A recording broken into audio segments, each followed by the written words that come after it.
Olá pessoal, dando continuidade aos nossos conteúdos de história, a gente vai estudar hoje. O nosso assunto hoje é a colonização da América Espanhola, tá? Quando os espanhóis chegaram na América, o processo de colonização da América Espanhola, tá? Como vocês podem ver, América Espanhola, com exceção do Brasil, tudo isso aqui pertencia aos espanhóis. Tá? Então é isso que a gente vai estudar hoje, o processo de colonização. Tá? Vamos lá. O processo de colonização da América Espanhola. A colonização da América Espanhola foi realizada de forma agressiva. Por que agressiva, professor? Porque eles dizimaram os povos pré-colombianos, os maias, ou os maias não, os astecas e os incas. Tá? E foi com muita brutalidade. Professor, mas eu estou vendo os maias, mas é por questão equívoco no livro. Os maias desapareceram e ninguém sabe como. Tá, ó. A busca desenfreada por ouro e prata, fundamentais para a riqueza de um estado, marcou as investidas espanholas no continente americano. Qual era o principal intuito dos espanhóis aqui no continente americano? Era em busca de metais preciosos. Tá? Eles primeiro chegaram onde hoje é o Mar do Caribe, que eles batizaram de Espanhola, e não encontraram ouro suficiente. Então eles decidiram invadir as terras dos astecas e dos incas. Em cerca de um século, o México, por exemplo, saiu de uma população de 25 milhões de habitantes para 1 milhão de pessoas. Outro fato que matou muitos nativos americanos foram as doenças trazidas pelos europeus, como a gente já sabe, como a varíola, já que os nativos não tinham anticorpos necessários para resistir a essas enfermidades. Então, de duas formas, eles conseguiram acabar com os povos pré-colombianos. E uma das principais aí foram trazendo doenças. Tá? Vamos lá, ó. Desde os primeiros contatos dos espanhóis com a população indígena americana, iniciou-se o processo de aculturação. O professor não lembra o que é aculturação. Culturação é a modificação da cultura dos povos existentes aqui na América. Tá? É mudando a cultura dos indígenas, como por exemplo, andavam nus, passaram a andar de roupa. Isso é aculturação. Não fazia parte da cultura dele vestir roupas. Tá? No começo, as relações com os povos pré-colombianos foram pacíficas, como foi no caso dos incas, com quem os espanhóis chegaram a praticar o escambo. Mas as relações pacíficas não duraram muito tempo. Aos poucos, mais precisamente com a descoberta das minas de ouro e prata, os espanhóis buscaram dominar as terras do Novo Mundo, ou do Novo Continente, que logo em seguida colonizariam. Então isso aqui, quando eles tiveram os primeiros contatos, foram amistosos. Quem foram esses contatos, professor? Tá aí o nome dos dois cidadãos. Tá? Vou explicar aqui para vocês. Esse aqui, Hernán Cortés. Ele subiu e conquistou as terras dos astecas, que ficavam no México. Onde hoje é o México. E Francisco Pizarro desceu e conquistou a terra do Império Inca, que era no Peru.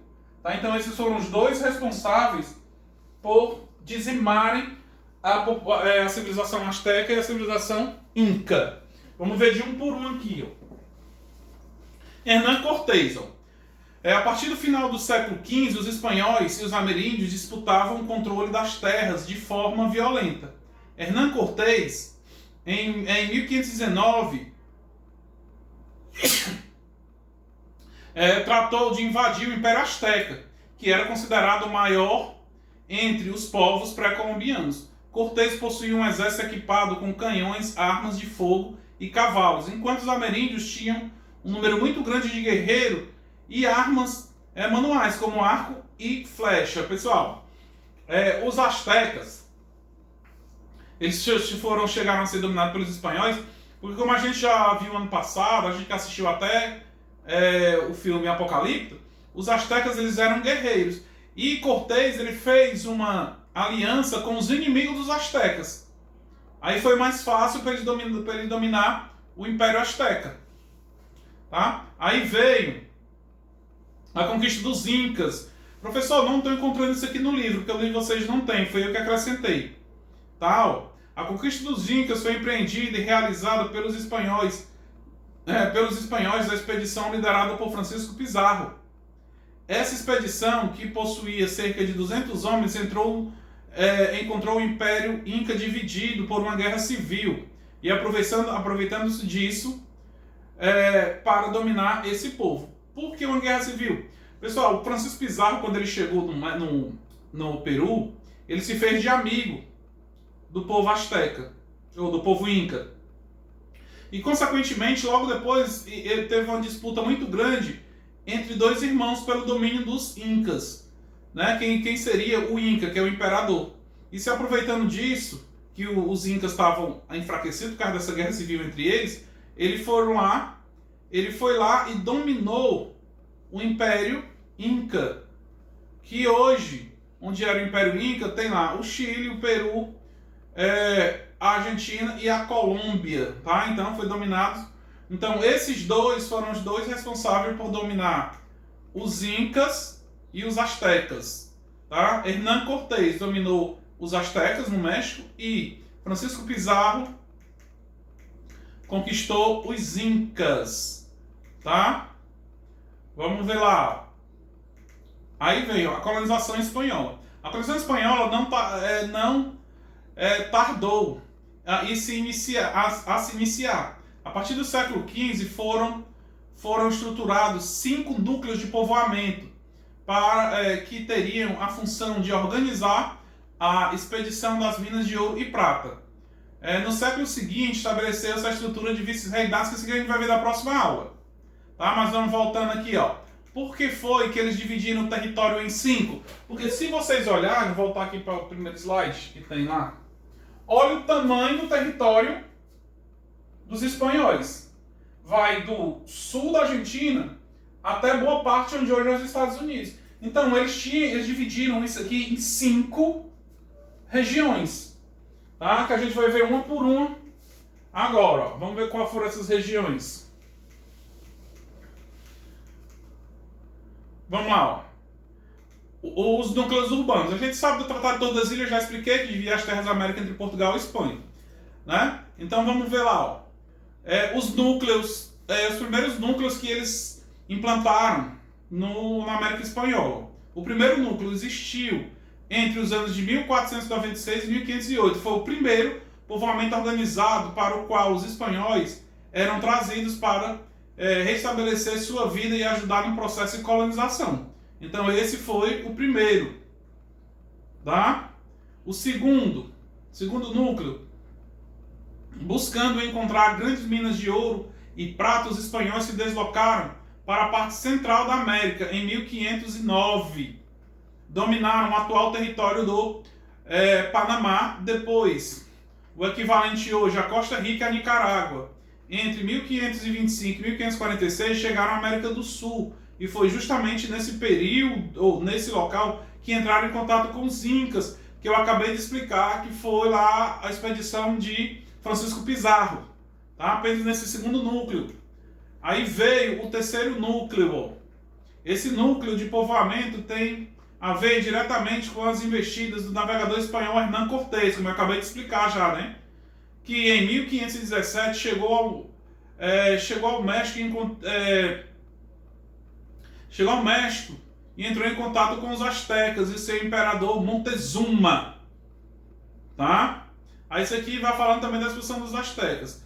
O quarto núcleo, o povoamento nessa fase se deu entre os anos de 1536 e 1580. Com ele, os espanhóis consolidaram a dominação sobre o Peru e estenderam seu domínio sobre os Andes, chegando ao Equador, à Bolívia e ao Chile. Essa aqui é a expedição de Cortés, ou de Pizarro, Francisco Pizarro. Tá? E o quinto e último núcleo, que é onde hoje faz fronteira com o Brasil. Tá? O último núcleo de povoamento foi organizado na bacia do Rio da Prata, atual Buenos Aires. Sua organização foi diferente dos outros. Nessa região não encontraram ouro nem prata. A bacia do Rio da Prata foi utilizada como entreposto comercial e de abastecimento dos produtos de subsistência para as pessoas que trabalhavam nas minas. Esse núcleo foi fundado em 1536. Tá? Então, foi fundado esses 5 núcleos de povoamento. Mas esses núcleos tinham que ser administrados. Como foi que eles fizeram? Os núcleos de povoamento seguiam uma ordem administrativa estabelecida pela coroa espanhola.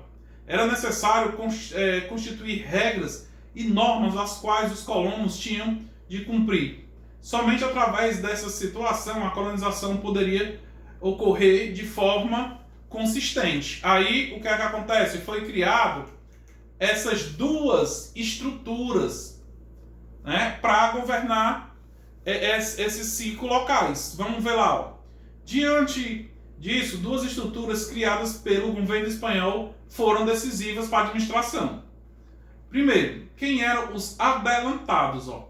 Era um título político dado pela monarquia espanhola aos colonizadores que fossem estabelecer os núcleos de povoamento na América, como por exemplo, Hernán Cortés e Francisco Pizarro, eles eram adelantados, tá? Mas eles tinham umas obrigações, ó.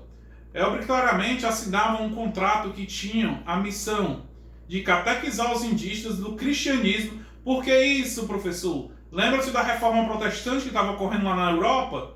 Então, como a Espanha era um país católico, eles tinham medo de chegarem a difundir aqui o protestantismo. Então, os adelantados eram obrigados a ensinar o cristianismo aos indígenas. Além de entregarem 1/5 do que retirasse das minas da coroa espanhola. O 5, todos vocês sabem o que é. É a 5ª parte, a mesma coisa que tinha no Brasil. A 5ª parte de toda a produção era entregada à coroa. Professor, a 5ª parte, 20%. Se produzisse 100 quilos de ouro, 20 quilos era para a coroa.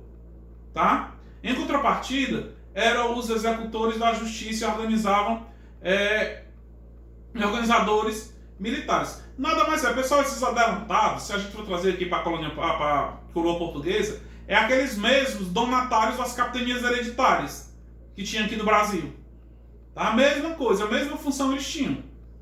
Tá? Outra estrutura criada pelo governo espanhol foi a Casa de Contratação. Ó, a autonomia dada aos adelantados deveria ser controlada pela própria coroa espanhola. Então, a Casa de Contratação já era um instrumento para fiscalizar e controlar os adelantados. Ó. A grande preocupação era de que houvesse um movimento contra a Espanha. Dessa forma, criou-se a Casa de Contratação, em 1503, em Sevilha, que era uma espécie de empresa que tinha a obrigação de administrar e fiscalizar relações comerciais e a produção de ouro e prata, bem como a cobrança de 1/5. Então, era uma casa fiscalizadora que eles tinham. Os adelantados tinham que prestar contas com essa casa de contratação, principalmente com o 5º.